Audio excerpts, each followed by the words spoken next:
आप वही बन जाते हैं जिसमें आपको विश्वास है कि आप बन सकते हैं। ये कथन केवल एक प्रेरणादायक वाक्य नहीं है, बल्कि जीवन का एक गहरा सत्य है। मनुष्य का जीवन उसके विचारों और विश्वासों का प्रतिबिंब होता है। जो व्यक्ति स्वयं पर विश्वास करता है, वह असंभव को भी संभव बना सकता है। जय श्री कृष्ण मित्रों, स्वागत है आपके इस YouTube चैनल ज्ञान मोटिवेशन में। प्रयास आप सभी को पसंद आए तो चैनल को सब्सक्राइब करें और वीडियो को लाइक कर दें और अधिक से अधिक शेयर करें। और जो अपने ही आत्मबल पर शक करता है, वह सबसे आसान रास्ते को भी कठिन समझ लेता है। इस संसार में जितने भी महान लोग हुए हैं, उन्होंने अपने जीवन की शुरुआत एक सामान्य व्यक्ति के रूप में ही की थी। लेकिन जो चीज उन्हें विशेष बनाती है, वह है उनका आत्मविश्वास। उन्होंने कभी भी अपने आप को कमतर नहीं समझा। उन्होंने यह कभी नहीं सोचा कि वे नहीं कर सकते। उन्होंने अपने भीतर उस शक्ति को महसूस किया जो उन्हें उनके लक्ष्य की ओर ले जा रही थी। यह शक्ति थी उनके विश्वास की। विश्वास अपने आप में, अपने लक्ष्य में और उस यात्रा में जो उन्हें वहां तक पहुंचाने वाली थी। जब एक बच्चा चलना सीखता है तो वह गिरता है, संभलता है, फिर से प्रयास करता है, लेकिन वह कभी यह नहीं सोचता कि वह चल नहीं पाएगा। उसके मन में एक गहरी आस्था होती है कि वह चल सकता है, और वही विश्वास उसे अंततः अपने पैरों पर खड़ा कर देता है। इसी प्रकार जीवन में जो भी लक्ष्य हम पाना चाहते हैं, उन्हें पाने के लिए सबसे पहला और सबसे आवश्यक कदम यही है कि हमें खुद पर विश्वास हो। विश्वास एक बीज की तरह होता है। यदि आप अपने मन में सफलता, आत्मबल और सकारात्मकता का बीज बोते हैं, तो वह विश्वास का वृक्ष बनता है और उसमें फल लगते हैं, आत्मसंतोष, सफलता और आत्मगौरव के। लेकिन यदि आप अपने मन में हीनता, डर और असफलता की सोच बोएंगे, तो वही सोच आपके जीवन को ग्रसित कर लेगी।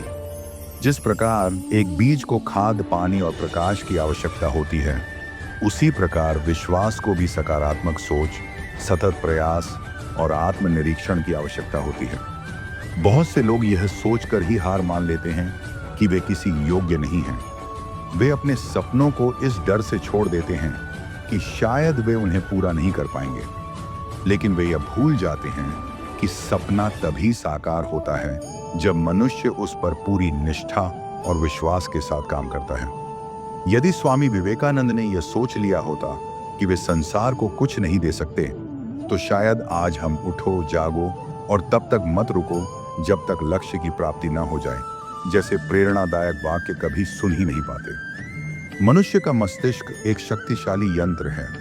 वह जो सोचता है वही बनने लगता है। यदि आप अपने मस्तिष्क को बार बार यह बताते हैं कि आप सक्षम हैं, तो वह उसे एक सत्य मान लेता है और आपके शरीर, व्यवहार और कर्म उसी दिशा में कार्य करने लगते हैं। लेकिन यदि आप अपने मस्तिष्क को यह बताएंगे कि आप असफल हैं, अयोग्य हैं, तो वह उसी दिशा में काम करेगा और आप वैसा ही महसूस करने लगेंगे। इस संसार में जितने भी आविष्कार हुए हैं, वे सब किसी के विश्वास का परिणाम हैं। थॉमस एडिसन ने जब बल्ब का आविष्कार किया, तो उन्होंने हजारों बार प्रयोग किए, असफल रहे, लेकिन उनका विश्वास कभी नहीं टूटा। वे यह जानते थे कि वे यह कर सकते हैं। उनका यह विश्वास ही था जिसने अंधकार को प्रकाश में बदल दिया। यदि वे हार मान लेते, तो आज शायद संसार अंधेरे में होता। महात्मा गांधी ने अपने देश की आजादी के लिए केवल सत्य और अहिंसा का मार्ग चुना। यह मार्ग कठिन था, विरोधों से भरा हुआ था, लेकिन उन्होंने अपने रास्ते, अपने सिद्धांतों और सबसे बढ़कर अपने आप पर विश्वास बनाए रखा। उन्होंने यह कभी नहीं सोचा कि वे अकेले हैं या असमर्थ हैं। उन्होंने अपने विश्वास के बल पर ही एक जन आंदोलन खड़ा कर दिया और एक गुलाम देश को स्वतंत्रता दिलाई। यही विश्वास था जो उन्हें महात्मा बना गया। विश्वास केवल बाहरी परिस्थितियों को नहीं बदलता, वह हमारे अंदर की दुनिया को भी बदलता है। यह हमें डर से लड़ने की शक्ति देता है। यह हमारे भीतर छिपी प्रतिभा को बाहर लाता है। जब हम किसी चीज को दिल से चाहते हैं, उस पर विश्वास करते हैं, तो पूरी कायनात उसे हमसे मिलाने में लग जाती है। यह केवल कोई भावुक पंक्ति नहीं है, यह सच्चाई है जिसे हर सफल व्यक्ति ने अपने जीवन में अनुभव किया है। जब भी जीवन में कठिनाई आए, जब भी लगे कि आप टूट रहे हैं, तो उस समय आपको अपने विश्वास को ही सहारा बनाना होगा, क्योंकि परिस्थितियां चाहे कितनी भी प्रतिकूल क्यों न हो, यदि विश्वास स्थिर है तो सफलता निश्चित है। विश्वास वो दीपक है जो अंधेरे में भी रास्ता दिखाता है, वो पतवार है जो तूफान में भी नाव को डूबने नहीं देती। कई बार लोग हमारे सपनों पर हंसते हैं, हमारे इरादों पर शक करते हैं। वे हमें कहते हैं कि यह तुम्हारे बस की बात नहीं है। लेकिन अगर हमने भी अपने आप पर शक किया तो वे जीत जाएंगे और हम हार जाएंगे। हमें अपने विश्वास को इतना मजबूत बनाना होगा कि दूसरे भी हमारी क्षमताओं को स्वीकार करने लगें। यह तभी संभव है जब हम स्वयं को जानें, अपने भीतर झांकें और वहां उस ऊर्जा को महसूस करें जो सृष्टि के हर प्राणी में विद्यमान है। विश्वास केवल सफलता की कुंजी नहीं है, यह आत्म साक्षात्कार का मार्ग भी है।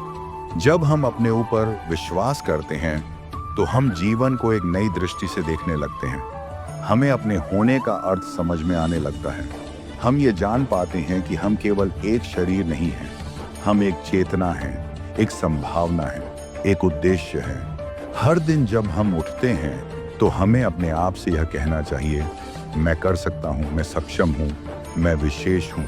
यह वाक्य कोई तुकबंदी नहीं है, यह एक मंत्र है। इसे जितना दोहराएंगे ये उतना ही आपके मन में गहराई से उतरता जाएगा और एक दिन यह आपकी वास्तविकता बन जाएगा। जीवन में वही लोग सफल होते हैं जो अपने विश्वास को कभी टूटने नहीं देते। विश्वास को बनाए रखना आसान नहीं होता, यह एक सतत प्रक्रिया है। कल की चिंता मत करो, जिस ईश्वर ने आज तक तुम्हें संभाला है वह आगे भी संभाल लेगा। यह वाक्य अपने भीतर एक अपार शांति और विश्वास का संदेश छुपाए हुए है।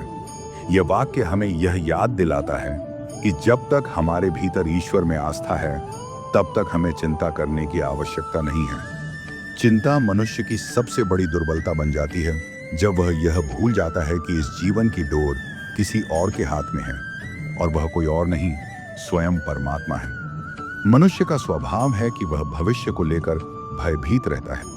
वह कल क्या होगा, कैसे होगा, किसके साथ होगा, इन अनगिनत सवालों में उलझकर अपने आज को खो देता है। लेकिन यदि वह जरा ठहर कर अपने जीवन की ओर देखे तो पाएगा कि अब तक जिन कठिनाइयों से वह गुजरा, जिन राहों पर अकेला चला, जिन अंधेरों में रास्ता ढूंढा, हर एक पल में एक अदृश्य शक्ति उसके साथ थी। वही शक्ति जिसे हम ईश्वर कहते हैं, वह पल पल उसकी रक्षा कर रही थी, उसका मार्गदर्शन कर रही थी और जब वह गिरा तब उसने उठाकर फिर से चलना सिखाया। ईश्वर का काम हमें हर दर्द से बचाना नहीं है, बल्कि हमारे भीतर वह शक्ति जगाना है जिससे हम हर परिस्थिति का सामना कर सकें। जब हम यह समझ जाते हैं कि ईश्वर हमारे साथ है तो भय का स्थान विश्वास ले लेता है और चिंता की जगह शांति आ जाती है। यह वही शांति है जो एक बच्चे को अपनी माँ की गोद में मिलती है। बच्चा नहीं जानता कि कल उसके लिए भोजन कहाँ से आएगा, लेकिन वह पूरी निश्चिंता के साथ सो जाता है क्योंकि उसे पता है कि उसकी माँ है। उसी प्रकार जब हम यह मान लेते हैं कि हमारी देखभाल करने वाला कोई है तो हमें हर समस्या छोटी लगने लगती है। चिंता एक ऐसी आग है जो धीरे धीरे हमारे मन और शरीर दोनों को जला देती है। यह आग हमारे वर्तमान को खा जाती है, हमारे विचारों को धुंधला कर देती है और हमारी निर्णय लेने की क्षमता को नष्ट कर देती है। जब हम चिंता में डूब जाते हैं तब हम उस अनमोल वर्तमान को खो देते हैं जिसे ईश्वर ने हमें सौंपा है। ये वर्तमान ही वह क्षण है जहाँ जीवन है, शांति है, अवसर है और ईश्वर का अनुभव है। कल के बारे में सोचते सोचते हम आज को नष्ट कर देते हैं और यही सबसे बड़ा नुकसान है। ईश्वर ने मनुष्य को सोचने की शक्ति दी है, लेकिन चिंता करने की नहीं। सोचने का अर्थ है समाधान खोजना, लेकिन चिंता करने का अर्थ है समस्या में फंसे रहना। जब हम यह जानते हैं कि हर दिन सूरज उगता है, हर रात के बाद सुबह होती है, हर दर्द के बाद राहत आती है, तो फिर यह क्यों नहीं मान लेते कि कल भी संभल जाएगा। और अगर ईश्वर ने आज तक हमें एक पल के लिए भी अकेला नहीं छोड़ा तो वह आगे क्यों छोड़ेगा। जीवन एक नदी की तरह है, यह बहती रहती है, रुकती नहीं है। और इस नदी में हमारी नैया को यदि कोई चला रहा है तो वह ईश्वर है। हमें केवल उस पर विश्वास बनाए रखना है।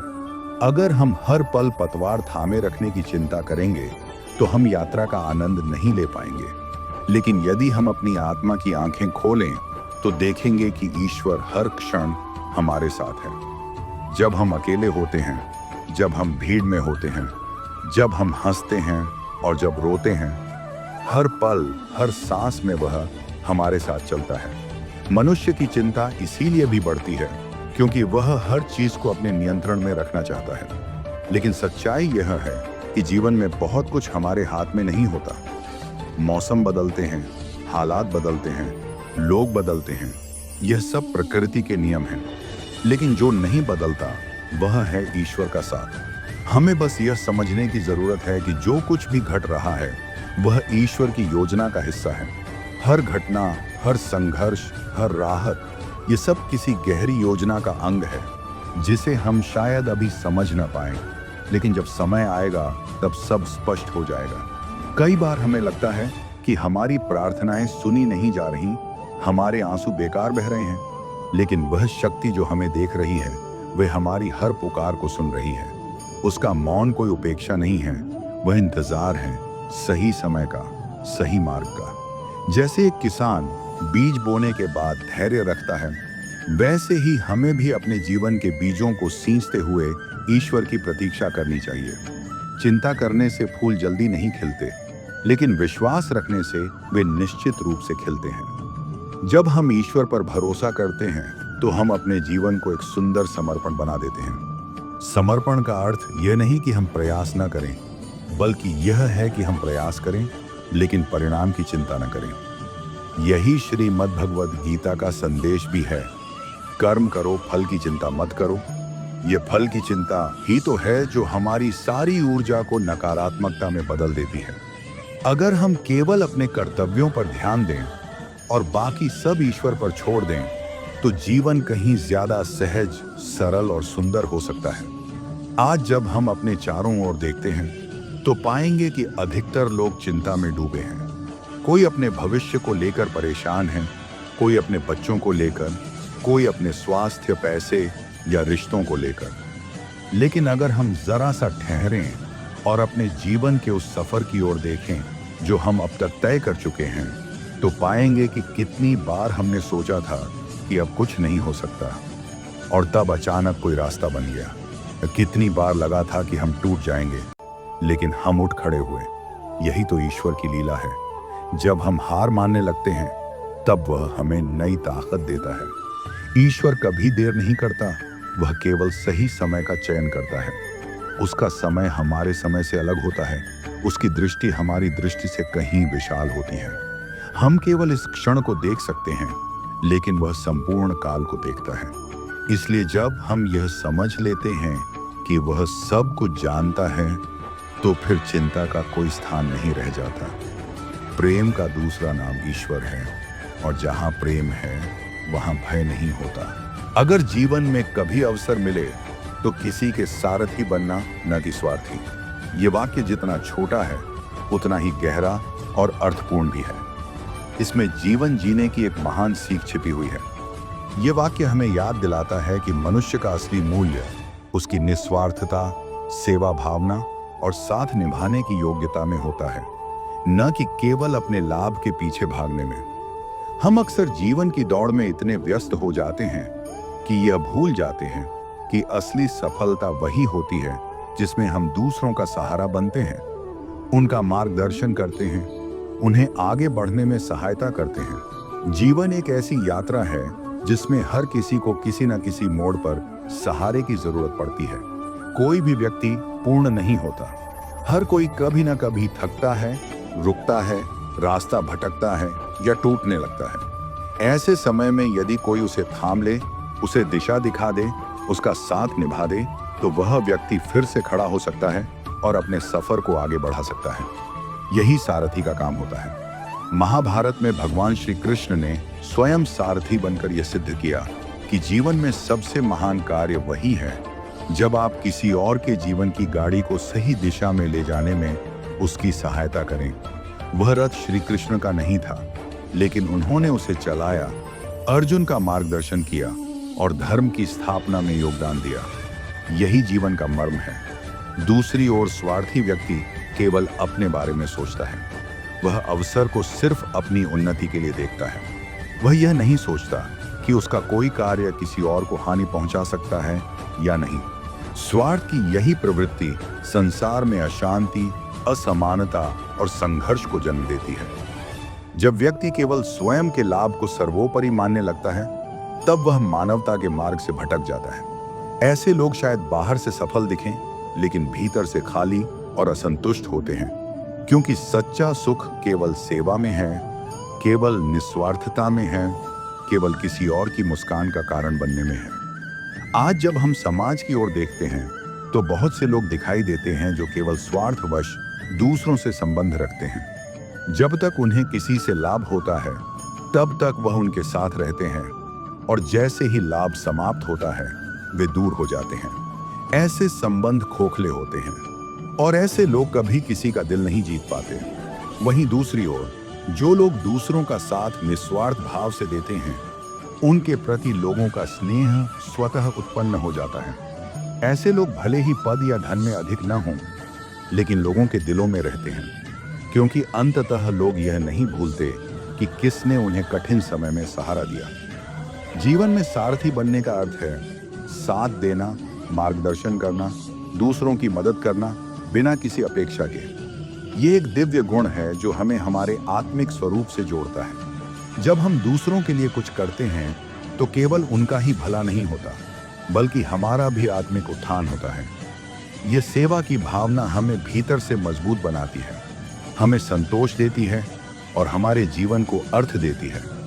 किसी का सारथी बनने का अवसर तभी आता है जब हम दूसरों की पीड़ा को समझने लगते हैं। इसके लिए संवेदनशील हृदय चाहिए। आज की दुनिया में संवेदनशीलता एक दुर्लभ गुण बनता जा रहा है, क्योंकि लोग केवल अपने लक्ष्य, अपने सपने, अपने लाभ के बारे में सोचने लगे हैं। लेकिन यह मत भूलिए कि एक दिन हर कोई किसी न किसी संकट में होता है, और अगर तब कोई उसका हाथ थाम ले, तो वह उसे जीवन भर याद रखता है। इसीलिए जब भी जीवन आपको किसी के लिए कुछ करने का अवसर दे, तो पीछे मत हटिए। वह क्षण केवल उसके लिए नहीं, आपके लिए भी ईश्वर द्वारा दिया गया एक वरदान है। यह बात सत्य है कि जब आप दूसरों का भला करते हैं, तो आपके मार्ग में कठिनाइयां भी आती हैं। कई बार लोग आपकी नीयत पर संदेह करते हैं, कुछ लोग आपके प्रयासों को कमतर आंकते हैं, और कुछ तो आपकी अच्छाई का लाभ उठाने का प्रयास करते हैं। लेकिन फिर भी किसी के लिए सारथी बनने का निर्णय लेना एक साहसिक और सच्चा निर्णय होता है।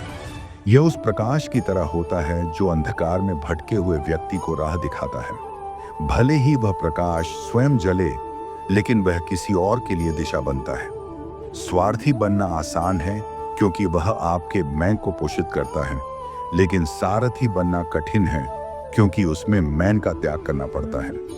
जब आप किसी और के संघर्ष में उसकी ढाल बनते हैं, तो आपको अपने अहंकार, अपनी इच्छाओं और अपनी प्राथमिकताओं को कुछ समय के लिए पीछे रखना पड़ता है। लेकिन यही वह क्षण होता है जब आप एक सामान्य मनुष्य से एक महान आत्मा बन जाते हैं। जीवन में सारथी बनने का अर्थ केवल युद्ध भूमि में रथ चलाना नहीं है। इसका अर्थ यह भी हो सकता है कि आप किसी दुखी मित्र को अपने शब्दों से ढांढस दें, किसी असहाय को समय पर सहायता दें, किसी डगमगाते हुए को मानसिक संबल दें, किसी निराश व्यक्ति को आशा की एक किरण दिखा दें। ये छोटे छोटे कार्य ही किसी के जीवन की दिशा बदल सकते हैं। और जब आप किसी की दिशा बदलने में सहभागी बनते हैं, तो आप स्वयं भी एक नई ऊंचाई तक पहुंचते हैं। यह संसार केवल लेने से नहीं, देने से सुंदर बनता है। एक फूल अपनी खुशबू बांटकर सुंदर होता है, एक दीपक अपने प्रकाश से दूसरों का अंधकार मिटाकर पूजनीय बनता है, एक वृक्ष अपनी छाया और फल देकर महान बनता है। वैसे ही एक मनुष्य तब महान बनता है जब वह दूसरों के जीवन को बेहतर बनाने की चेष्टा करता है। जब आप किसी का सहारा बनते हैं, तो आप केवल उसकी सहायता नहीं करते, बल्कि एक श्रृंखला की शुरुआत करते हैं। वह व्यक्ति भी आगे चलकर किसी और की सहायता करेगा। इस तरह सेवा और सहयोग की एक श्रृंखला बनती है, जो धीरे धीरे समाज को एक सकारात्मक दिशा में ले जाती है। वहीं स्वार्थ की श्रृंखला टूटन, असमानता और विद्वेष को जन्म देती है। मौन रहना सबसे अच्छा उत्तर है ऐसे व्यक्ति के लिए जिसके लिए आपके शब्दों का कोई महत्व नहीं है। यह वाक्य अपने आप में गहरी समझ और जीवन के अनुभव से उपजा हुआ है। हम अपने जीवन में अनगिनत बार ऐसे लोगों से मिलते हैं जिनके लिए हमारे शब्द, हमारे भाव, हमारी भावनाएं कोई अर्थ नहीं रखते। हम बार बार प्रयास करते हैं उन्हें समझाने का, अपने दिल की बात कहने का, अपनी बात रखने का। लेकिन जब बार बार यही एहसास हो कि हमारे शब्द केवल हवा में खो जाते हैं, तब मौन सबसे बड़ी शक्ति बनकर उभरता है। मौन केवल चुप रह जाना नहीं होता, यह एक उत्तर है, एक संदेश है, एक प्रतिक्रिया है जो बहुत कुछ कह जाती है बिना कुछ कहे।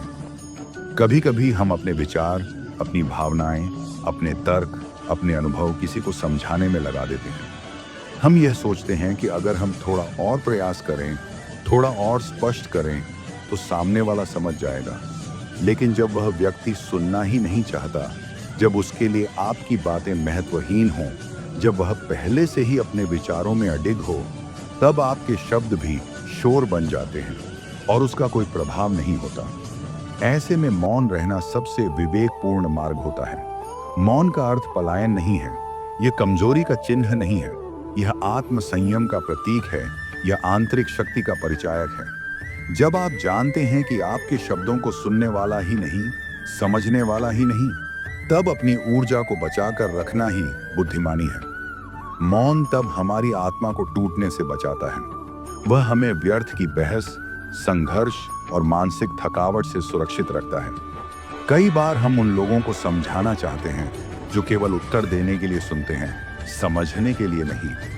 ऐसे लोग आपके हर शब्द को तोड़ मरोड़ कर देखते हैं, अपने दृष्टिकोण से उसका मूल्यांकन करते हैं और अंततः उसी निष्कर्ष पर लौट आते हैं जो उन्होंने पहले से तय कर रखा होता है। ऐसे लोगों के सामने मौन रहना आपको मानसिक शांति देता है, क्योंकि आप जानते हैं कि आपकी बात का वहां कोई असर नहीं पड़ने वाला। मौन आपको उस द्वंद्व से मुक्त करता है जिसमें आप खुद को बार बार उलझा हुआ पाते हैं। जीवन में कुछ रिश्ते, कुछ मित्रताएं, कुछ संपर्क ऐसे होते हैं जिनमें संवाद का एक तरफा होना दर्द देता है। आप बोलते जाते हैं, समझाते जाते हैं और सामने वाला या तो चुप रहता है या उपेक्षा करता है। धीरे धीरे यह एहसास होता है कि यह संवाद नहीं रहा, यह केवल आपकी कोशिशें हैं जो सामने की दीवार से टकरा रही हैं। उस समय मौन एक दर्पण बन जाता है जो आपको आपकी स्थिति का वास्तविक चित्र दिखाता है। वह आपको यह समझने में मदद करता है कि जहां आदर न हो वहां उपस्थिति नहीं चाहिए, जहां शब्दों की कद्र न हो वहां चुप्पी ही सबसे उपयुक्त उत्तर है। मौन में एक गहराई होती है, वह सामने वाले को सोचने पर मजबूर करता है। जब कोई व्यक्ति आपकी बातों को महत्व नहीं देता और आप मौन हो जाते हैं, तो वह मौन उसके लिए एक प्रश्न चिन्ह बन जाता है। वह सोचता है कि अब आप क्यों नहीं बोल रहे। मौन उस स्थिति को बदल सकता है, एक संदेश बन सकता है जो शब्दों से कहीं अधिक प्रभावशाली होता है। यह व्यक्ति के भीतर झांकने का समय देता है, आत्म मंथन का अवसर देता है। कभी कभी हम अपने मौन से अपने आत्मसम्मान की रक्षा करते हैं। जब कोई आपकी गरिमा, आपके अस्तित्व, आपकी भावनाओं को ठेस पहुंचाए, जब वह आपके शब्दों को अनसुना कर दे या उपहास बनाए, तो चुप रह जाना यह दिखाता है कि आप स्वयं को उस स्तर पर नहीं ले जाना चाहते जहां संवाद का कोई औचित्य ही न रह जाए। यह मौन एक प्रकार से यह घोषणा करता है कि आप स्वयं को सस्ते विवादों से ऊपर रखते हैं। मौन आपको मानसिक और भावनात्मक संतुलन बनाए रखने में मदद करता है। हर बार अपनी बात रखने की जरूरत नहीं होती, हर असहमति पर उत्तर देना आवश्यक नहीं होता। जब आपको यह समझ में आ जाता है कि सामने वाले के लिए आपका दृष्टिकोण, आपके अनुभव, आपका सच कोई मायने नहीं रखते, तब शांत रह जाना आपको व्यर्थ के द्वंद्व से बचा लेता है। यह मौन आपको भीतर से मजबूत बनाता है, आपके आत्मबल को बनाए रखता है। आज की दुनिया में जहां हर कोई बोलना चाहता है, खुद को साबित करना चाहता है, वहां मौन एक शक्ति बन गया है। बहुत कम लोग हैं जो ये समझते हैं कि कब बोलना है और कब चुप रह जाना है। ज्ञान केवल यह नहीं है कि क्या कहना है, बल्कि यह भी है कि कब कहना है और किसके सामने कहना है। और जब यह समझ आ जाती है कि सामने वाला सुनने योग्य नहीं है, तब मौन वह ज्ञान है जो आपको विनाश से बचाता है। मौन केवल बाहरी नहीं होता, ये एक आंतरिक स्थिति है। यह आपके भीतर शांति, स्थिरता और विवेक का संकेत होता है। जब आप मौन रहते हैं, तब आप अपने भीतर की आवाज को सुनते हैं। आप अपने अनुभवों से सीखते हैं, अपने विचारों को संवारते हैं और अपने आत्मसम्मान को संजोते हैं। यह मौन आपके व्यक्तित्व को संबल देता है, आपको गंभीर बनाता है और आपको उस शोर से अलग करता है जो केवल व्यर्थता से भरा होता है। कभी कभी रिश्तों में भी यह समझना जरूरी होता है कि कब संवाद थम जाना चाहिए।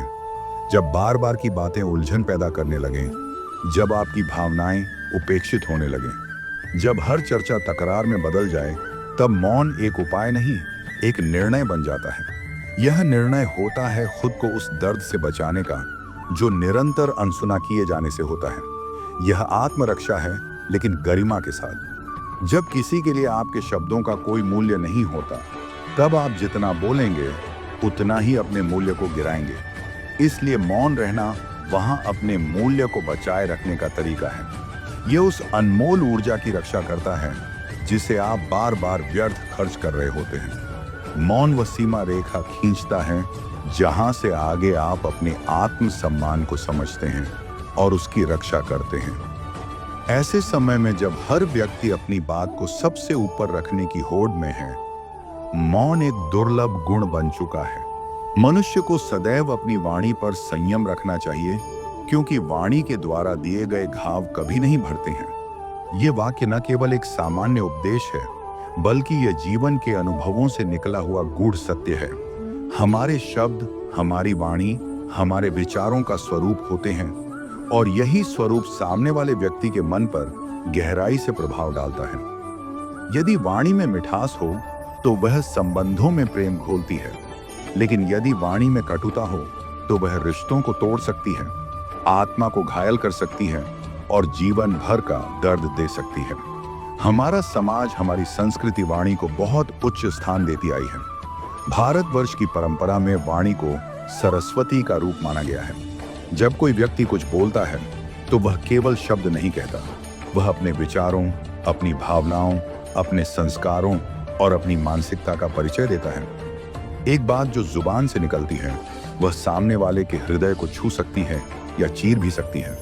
यही कारण है कि संतों और शास्त्रों ने सदैव वाणी पर संयम रखने की शिक्षा दी है। कई बार हम क्षणिक क्रोध, हताशा या ईर्ष्या के वशीभूत होकर कुछ ऐसा कह जाते हैं जिसका पछतावा जीवन भर रह जाता है। हमारे कहे गए शब्द कभी वापस नहीं आते और कभी कभी ये शब्द किसी के मन में ऐसी टीस छोड़ जाते हैं जो समय के साथ गहराती जाती है। शारीरिक चोट का इलाज संभव है, लेकिन जो चोट आत्मा पर शब्दों के माध्यम से दी जाती है वह अक्सर अमिट रह जाती है। कोई व्यक्ति भले ही भूल जाए कि आपने उसके लिए क्या किया, लेकिन वह यह कभी नहीं भूलता कि आपने उसे क्या कहा। जब कोई कठोर वाणी का प्रयोग करता है तो वह केवल सामने वाले को चोट नहीं पहुंचाता, बल्कि वह अपने ही भीतर की करुणा, संवेदनशीलता और इंसानियत को मारता है।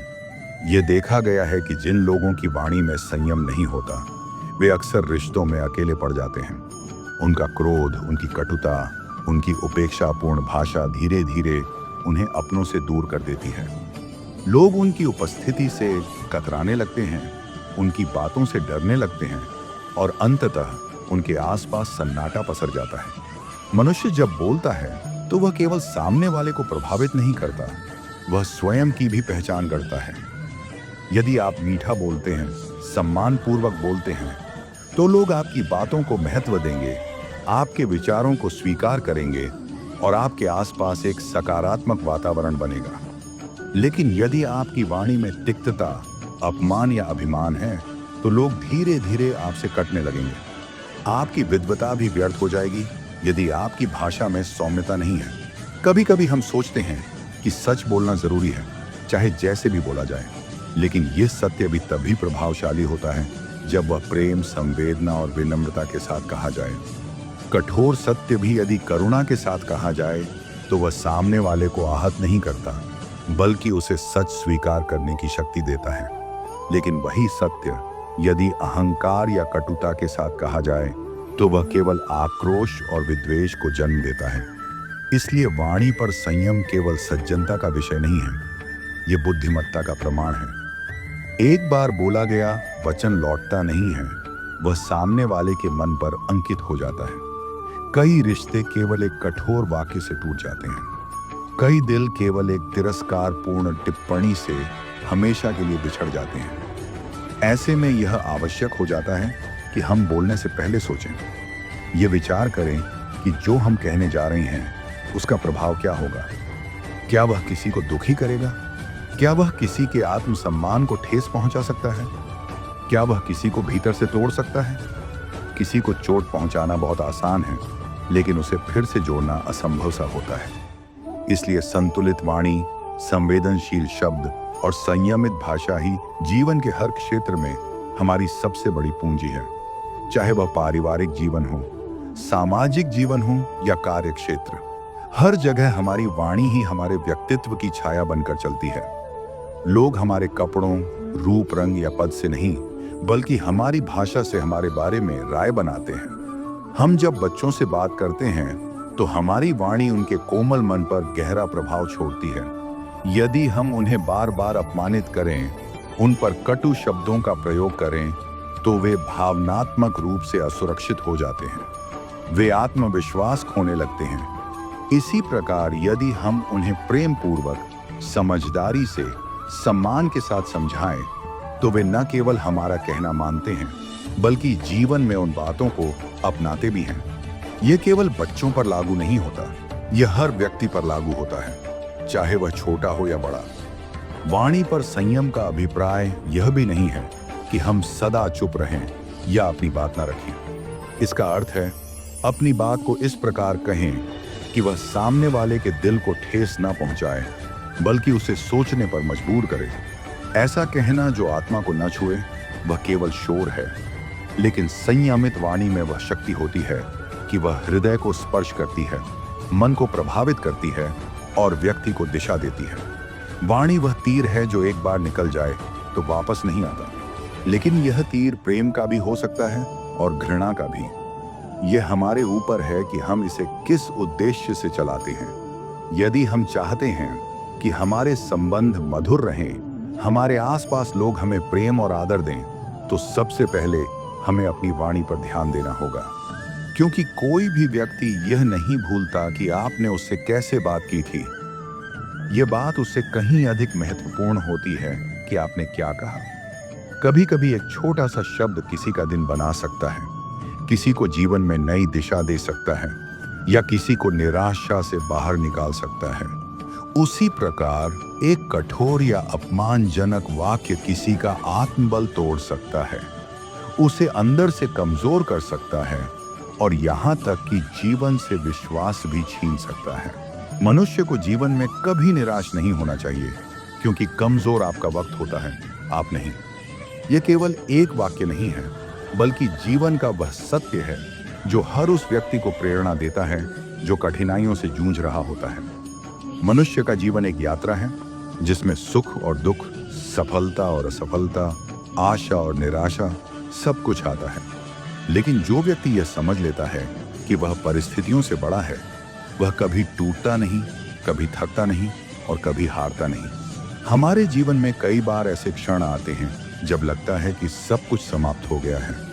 कोई अपना साथ छोड़ जाता है, कोई सपना अधूरा रह जाता है, कोई मंजिल हाथ से निकल जाती है या कोई प्रयास व्यर्थ चला जाता है। ऐसे समय में मनुष्य के भीतर निराशा घर कर जाती है और वह स्वयं को कमजोर समझने लगता है। पर सच्चाई यह है कि वह कमजोर नहीं होता, कमजोर उसका समय होता है, उसकी स्थिति होती है। समय बदलता है, पर अगर हम खुद को हार मान लें तो समय को भी बदलने का अवसर नहीं देते। प्रकृति का नियम है परिवर्तन। न कोई रात हमेशा रहती है और न ही कोई दिन। हर अंधेरा अपने साथ एक नई सुबह लेकर आता है। लेकिन अगर हम रात के अंधेरे में बैठकर ये मान लें कि अब रोशनी कभी नहीं आएगी, तो वह सुबह भी हमें दिखाई नहीं देगी। जीवन भी कुछ ऐसा ही है। अगर आज हालात कठिन हैं, तो कल जरूर सरल होंगे। लेकिन इसके लिए सबसे जरूरी है कि हम अपने मन को मजबूत रखें, और निराशा को अपने पास न आने दें। निराशा एक ऐसा भाव है जो धीरे धीरे मनुष्य के आत्मविश्वास को नष्ट कर देता है। वह उसे भीतर से खोखला बना देती है और जीवन को बोझ बना देती है। लेकिन जैसे ही हम यह स्वीकार कर लेते हैं कि मुश्किलें केवल अस्थायी होती हैं और हम उनसे अधिक शक्तिशाली हैं, तभी हम उस निराशा की दीवार को तोड़ सकते हैं। जब कोई बीज मिट्टी में दबता है, अंधेरे में घिर जाता है, तो वह समाप्त नहीं होता, बल्कि वही अंधकार उसके भीतर एक नई ऊर्जा जगाता है और फिर वह धरती को चीरकर बाहर निकलता है, अंकुर बनता है और फिर एक वृक्ष में बदल जाता है। उसी तरह जब जीवन हमें दबाता है, हमें निराश करता है, तो वह केवल एक अवसर होता है खुद को नए रूप में तैयार करने का। जीवन के हर कठिन मोड़ पर इतिहास के पन्नों में ऐसे अनेक उदाहरण मिलते हैं जिन्होंने साबित किया है कि मनुष्य की शक्ति उसकी परिस्थिति से कहीं अधिक होती है। अब्राहम लिंकन को ही देखिए, उन्होंने जीवन में कितनी असफलताएं झेली, व्यापार में नुकसान, चुनाव में बार बार हार, निजी जीवन में धोख, लेकिन उन्होंने कभी निराशा को अपने पास नहीं आने दिया और अंततः वे अमेरिका के सबसे महान राष्ट्रपतियों में गिने गए। यही बात Mahatma Gandhi, Nelson Mandela, APJ Abdul Kalam और अन्य कई महान आत्माओं के जीवन में देखी जा सकती है। उन्होंने भी कठिन समय का सामना किया, लेकिन कभी खुद को कमजोर नहीं माना। समस्या तब नहीं होती जब समय कठिन हो, असली समस्या तब होती है जब हम खुद को समय से छोटा मानने लगते हैं। जो व्यक्ति अपने आत्मबल पर विश्वास करता है, वह समय के हर थपेड़े को सह सकता है, हर आंधी से लड़ सकता है और अंततः विजयी हो सकता है। लेकिन जो व्यक्ति खुद को ही दोष देने लगे, अपनी असफलताओं को अपनी पहचान मान ले, वह खुद ही अपनी हार को बुलावा देता है। निराशा का एक और रूप होता है आत्मसंदेह। हम खुद पर से भरोसा खोने लगते हैं, अपने फैसलों पर संदेह करने लगते हैं और फिर यह संदेह धीरे धीरे हमें अंदर से कमजोर कर देता है। जबकि सच्चाई यह है कि हम जितना खुद को जानते हैं, उससे कहीं अधिक सामर्थ्य हमारे भीतर होता है। परंतु उस शक्ति को केवल वही व्यक्ति जगा सकता है जो यह मानता है कि वह हालात से बड़ा है। यह सोच ही वह चिंगारी है जो अंधेरे में भी रोशनी पैदा कर सकती है। कभी कभी हमारे आसपास के लोग भी हमें निराश करते हैं। वे हमें बताते हैं कि हम योग्य नहीं हैं, हम असफल होंगे, हम कुछ नहीं कर सकते। और अगर हम उनके शब्दों पर भरोसा कर लेते हैं, तो हम सचमुच वैसे ही बन जाते हैं जैसा उन्होंने कहा। लेकिन अगर हम यह मान लें कि हमारी पहचान किसी और के शब्दों से नहीं, बल्कि हमारी सोच और प्रयासों से बनती है, तो हम हर आलोचना को प्रेरणा में बदल सकते हैं। हर मनुष्य के जीवन में कोई ना कोई संघर्ष जरूर होता है। किसी के पास धन नहीं होता, किसी के पास अवसर नहीं होते, किसी को स्वास्थ्य की समस्या होती है, तो किसी के पास साथ देने वाला कोई नहीं होता। लेकिन वह व्यक्ति जो इन सभी समस्याओं के बावजूद अपने आत्मबल को बनाए रखता है, वही वास्तव में महानता की ओर बढ़ता है। कभी कभी हमारी सबसे बड़ी ताकत होती है मैं कर सकता हूं की भावना।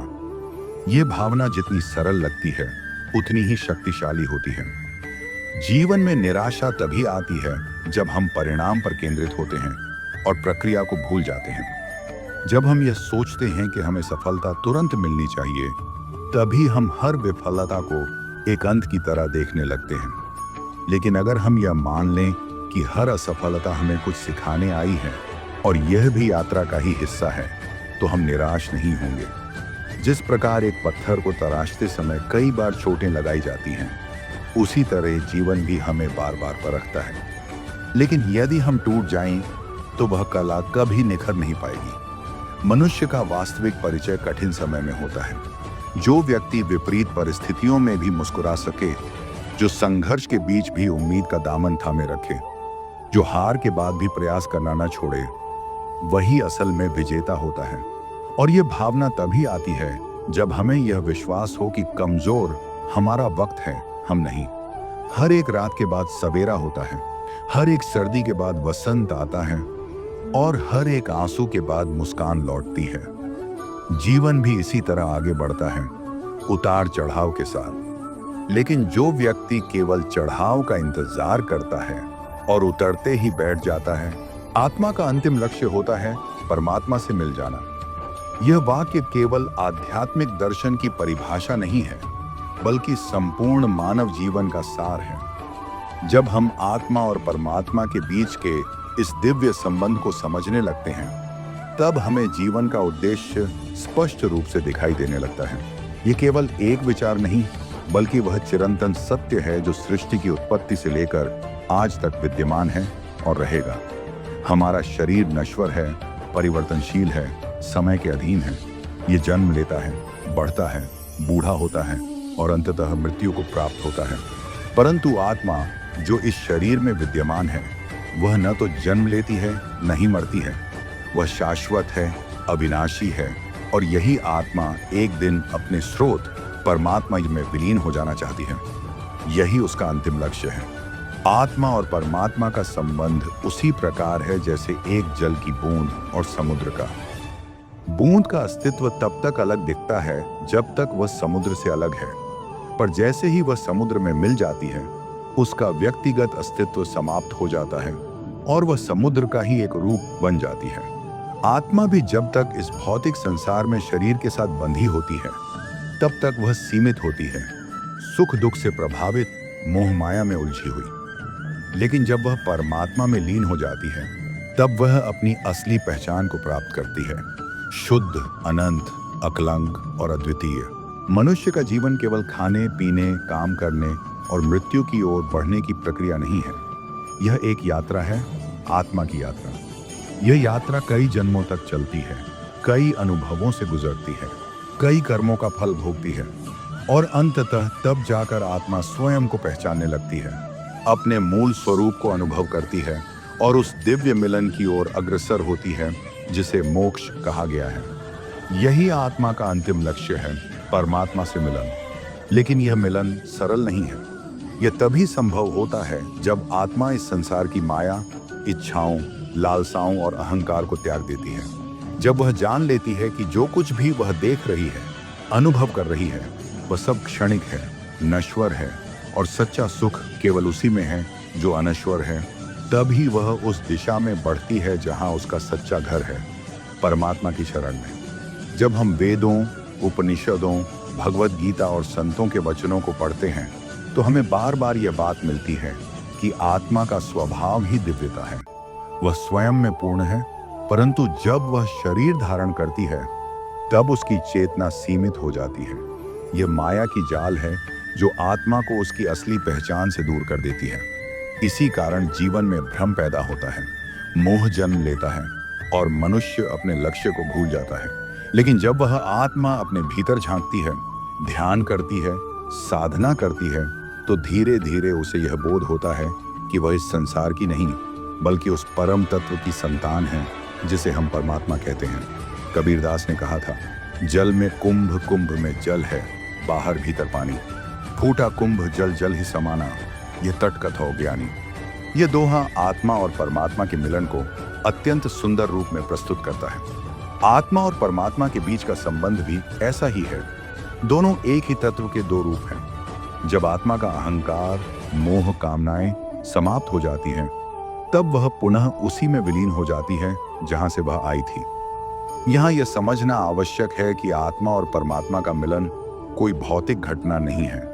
यह एक आध्यात्मिक स्थिति है, एक अनुभव, एक अवस्था।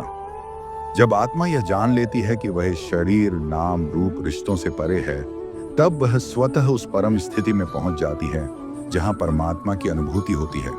यही योग है, यही भक्ति है, यही ज्ञान है, यही मोक्ष है। कई लोग सोचते हैं कि यह आत्मा और परमात्मा की बात केवल सन्यासियों या संतों के लिए है, लेकिन सत्य यह है कि हर मनुष्य की आत्मा इस लक्ष्य की ओर चल रही है, चाहे वह इसे जाने या नहीं। हमारे जीवन में जो भी घटनाएं होती हैं, प्रेम, बिछड़ाव, संघर्ष, शांति, पीड़ा, सब हमें किसी न किसी रूप में यह अनुभव कराते हैं कि इस संसार में कुछ भी स्थायी नहीं है। और यह अनुभूति हमें भीतर की ओर मोड़ती है, जहां आत्मा है, और वही आत्मा हमें उस ओर ले जाती है जहां परमात्मा है। इस संसार में अनेक मार्ग बताए गए हैं, ज्ञान योग, भक्ति योग, कर्म योग, राजयोग। ये सब मार्ग आत्मा को उसके अंतिम लक्ष्य परमात्मा को अंत तक पहुंचाने के लिए हैं। कोई ध्यान के माध्यम से, कोई सेवा के माध्यम से, कोई प्रेम के माध्यम से, कोई तपस्या के माध्यम से उस मिलन को प्राप्त करता है, लेकिन अंत एक ही होता है, आत्मा की पूर्णता, आत्मा की परमात्मा में लय। संत तुलसीदास ने कहा था, प्रभु भक्ति अनंत अनूपा, संत चरण रज निज मन छापा। जब मनुष्य भक्ति के मार्ग पर चलता है तब उसका हृदय निर्मल होता है और वह अपने भीतर उस परम ज्योति को देख पाता है जो हर आत्मा में विद्यमान है। जब यह दिया प्रज्वलित होता है तब अज्ञान का अंधकार मिट जाता है और आत्मा अपने मूल स्वरूप को पहचानकर परमात्मा से मिलने को व्याकुल हो जाती है। यह मिलन किसी भौगोलिक दूरी का अंत नहीं है, यह दो चेतनाओं का एक हो जाना है। जब आत्मा अपने भीतर स्थित उस अनंत शांति, प्रेम और सत्य को अनुभव करने लगती है, तब वह जान जाती है कि परमात्मा कोई बाहर की शक्ति नहीं, बल्कि वही है जो उसके भीतर सदा से विद्यमान है। इस स्थिति को पाने के लिए न तो पहाड़ों में जाना आवश्यक है, न ही किसी विशेष समय की प्रतीक्षा। ये तो उसी क्षण संभव है जब आत्मा स्वयं को पहचान ले और उस परम तत्व के चरणों में पूर्ण समर्पण कर दे। समर्पण ही वह कुंजी है जो आत्मा और परमात्मा के मिलन का द्वार खोलती है। जब हम यह अहंकार छोड़ते हैं कि मैं कुछ कर रहा हूं और यह मान लेते हैं कि सब कुछ उसी की कृपा है, तब आत्मा हल्की हो जाती है, मुक्त हो जाती है। भगवान श्री कृष्ण कहते हैं कि किसी भी मनुष्य का जीवन उसके कर्मों के आधार पर चलता है। जैसे उसके कर्म होते हैं वैसा ही उसका जीवन होता है। यह केवल एक पंक्ति नहीं है, बल्कि यह संपूर्ण जीवन का सार, आधार और दर्शन है। श्रीमद् भगवद गीता में श्री कृष्ण ने यह बात न केवल अर्जुन को कही, बल्कि समस्त मानवता के लिए एक अमूल्य उपदेश दिया, जिसे यदि हम समझ लें और अपने जीवन में उतार लें तो हमारे सारे भ्रम, पीड़ा और उलझनें समाप्त हो सकती हैं। यह वाक्य मानव जीवन के मूलभूत नियम को प्रकट करता है। कर्म जीवन एक प्रतिफल है और वह प्रतिफल हमें हमारे कर्मों के आधार पर ही मिलता है। हम जो भी सोचते हैं, बोलते हैं, करते हैं, वह सब एक ऊर्जा के रूप में ब्रह्मांड में गूंजता है और फिर किसी न किसी रूप में हमारे पास लौट कर आता है। यही सिद्धांत श्री कृष्ण ने कर्मयोग के माध्यम से हमें समझाया। वे कहते हैं कि हम जीवन में जो कुछ भी अनुभव करते हैं, सुख, दुख, सफलता, असफलता, वह केवल हमारे कर्मों का परिणाम है। हम अपने कर्मों से ही अपना भाग्य बनाते हैं और स्वयं ही अपने जीवन के निर्माता बनते हैं। श्री कृष्ण यह भी स्पष्ट करते हैं कि कर्म करना हमारा धर्म है और कर्म से विमुख होना अधर्म के समान है। परंतु वह यह भी कहते हैं कि कर्म करते समय उसका फल कैसा होगा, इसकी चिंता नहीं करनी चाहिए। मनुष्य को केवल अपने कर्तव्य पर ध्यान देना चाहिए और निष्काम भाव से कर्म करना चाहिए। जब मनुष्य फल की चिंता किए बिना कर्म करता है, तब वह वास्तविक रूप में कर्मयोगी बनता है और अपने जीवन को शुद्ध, निर्मल और सफल बना लेता है। ये बात भी गहराई से समझने योग्य है कि हमारे जीवन में जो कुछ घटित होता है वह आकस्मिक नहीं होता। ये हमारे ही किए गए पूर्व कर्मों का परिणाम होता है। यदि हम आज दुख में हैं, तो शायद वह किसी पिछले कर्म का परिणाम है, और यदि हम आज आनंद में हैं, तो संभवतः वह किसी शुभ कर्म का फल है। यह कर्मों की यह श्रृंखला अनादिकाल से चलती आ रही है, और जब तक हम इसे समझकर सचेत नहीं होते, तब तक यह चक्र चलता रहता है। इसीलिए श्री कृष्ण हमें जागरूक होने को कहते हैं, अपने विचारों, भावनाओं और कार्यों के प्रति सजग होने को कहते हैं। श्री कृष्ण यह भी समझाते हैं कि केवल बाहरी कर्म ही नहीं, बल्कि हमारे आंतरिक भाव, हमारी नीयत, हमारी भावना भी उतनी ही महत्वपूर्ण है। यदि हम किसी का भला करते हैं लेकिन भीतर से अहंकार से भरपूर हैं, तो वह कर्म पुण्य नहीं कहलाता। लेकिन यदि कोई कार्य निस्वार्थ प्रेम और करुणा से किया जाए, तो वह आत्मा को परमात्मा से जोड़ता है। यही कारण है कि वे गीता में कहते हैं, योगः कर्मसु कौशलम, अर्थात कर्म में दक्षता ही योग है। हमारे समाज में अक्सर भाग्य की बात होती है। लोग कहते हैं कि यह सब भाग्य में लिखा था, या यह तो मेरी किस्मत में नहीं था। लेकिन श्री कृष्ण इस भ्रम को तोड़ते हैं। वे कहते हैं कि भाग्य कोई बाहर से मिलने वाली वस्तु नहीं है, बल्कि हम स्वयं अपने कर्मों से अपनी किस्मत लिखते हैं। अगर हम आज अच्छा करेंगे तो कल अच्छा फल मिलेगा। अगर आज हम बुरा करेंगे तो कल उसका दुष्परिणाम अवश्य मिलेगा। यह ब्रह्मांड का अटल नियम है। इस नियम से कोई भी बच नहीं सकता, ना राजा, ना रंक, ना ज्ञानी, ना अज्ञानी। जब हम श्री कृष्ण के इस उपदेश को आत्मसात कर लेते हैं तो हमारा दृष्टिकोण जीवन के प्रति पूरी तरह बदल जाता है। तब हम किसी भी परिस्थिति में खुद को पीड़ित नहीं मानते, बल्कि उत्तरदायी मानते हैं। यह जिम्मेदारी की भावना ही हमें सच्चे अर्थों में मजबूत बनाती है। तब हम अपनी परेशानियों के लिए दूसरों को दोष देना छोड़ देते हैं और अपने कर्मों को सुधारने में लग जाते हैं। कर्म का यह सिद्धांत केवल व्यक्तिगत जीवन के लिए ही नहीं, बल्कि समाज और राष्ट्र के लिए भी उतना ही महत्वपूर्ण है। यदि हम चाहते हैं कि हमारा समाज श्रेष्ठ बने, तो हर व्यक्ति को अपने कर्मों को शुद्ध करना होगा। यदि हर मनुष्य ईमानदारी, सच्चाई और सेवा की भावना से कर्म करेगा, तो संपूर्ण समाज उन्नति की दिशा में बढ़ेगा। और यदि हम स्वार्थ, छल, हिंसा और पाप के मार्ग पर चलेंगे, तो समाज में केवल अराजकता और विनाश फैलेगा। श्री कृष्ण के इस उपदेश का एक और पहलू यह है कि मनुष्य को कभी भी कर्म करने से पीछे नहीं हटना चाहिए, चाहे परिस्थिति कैसी भी हो। गीता में अर्जुन युद्ध से डरकर अपने शस्त्र छोड़ना चाहते थे। तब श्री कृष्ण ने उन्हें समझाया कि यह पलायन धर्म नहीं है। अपने धर्म और कर्तव्य से भागना पाप है। हमें जीवन के प्रत्येक क्षेत्र में अपने कर्मों को निर्भयता, समर्पण और सजगता से करना चाहिए। परंतु यह भी आवश्यक है कि हम अपने कर्मों को विवेक पूर्वक करें। केवल कर्म करना ही पर्याप्त नहीं, अपितु सही कर्म करना आवश्यक है, क्योंकि हर कर्म का एक प्रभाव होता है, न केवल हमारे जीवन पर, बल्कि दूसरों के जीवन पर भी। यदि हम दूसरों के हित के विरुद्ध कोई कर्म करते हैं, तो उसका परिणाम